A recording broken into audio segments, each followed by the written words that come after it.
அப்படி பல வாசனை. விறக விட உன் பேச்சு நல்லா இருக்குப்பா. தாயே, பேச தெரியலன்னா உங்ககிட்ட எல்லாம் பொழைக்க முடியுங்களா? உனக்கு என்ன ஊரப்பா? நமக்கு மலைநாடுங்க. அப்படின்னா?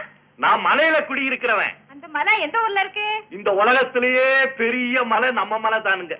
உன் பேர் என்னப்பா? சட்டை. நல்ல பேரப்பா. ஊருக்கு புதுசு போல இருக்கு. இல்லீங்க, இந்த ஊர் தான் நமக்கு மாமனார் ஊர். நமக்கு இந்த மருதையில தான் பொண்ணு எடுத்ததுங்க. ஓஹோ, சம்சாரியா நீ? பெரிய குடும்பி. அப்போ உன் சம்சாரம் இந்த ஊர்ல தான் இருக்கா? ஆமாங்க, ஒரு சம்சாரம் இந்த ஊர்ல தான் இருக்கா, இன்னொரு சம்சாரம். சொல்லப்பா, வெக்கப்படாம விவரமா சொல்லு. நமக்கு 2 பொஞ்சாதிங்க. நீ கெட்ட கேட்டுக்கு உனக்கு 2 பொஞ்சாதியா? உனக்கு ஐயா போறாம போராமைக்கலப்பா, 2 சம்சாரத்தை வச்சு எப்படி காலம் தள்ளுறேன்னு கேக்குறேன். ஐயோ, அது ஏன் கேக்குறீங்க? ஒரு பொஞ்சாதி என் தலை மேல உட்கார்ந்துக்கிட்டு உயிரை வாங்குறா, இன்னொரு பொஞ்சாதி என் உடம்புல பாதி எடுத்துக்கிட்டு பிராணனை வாங்குறா.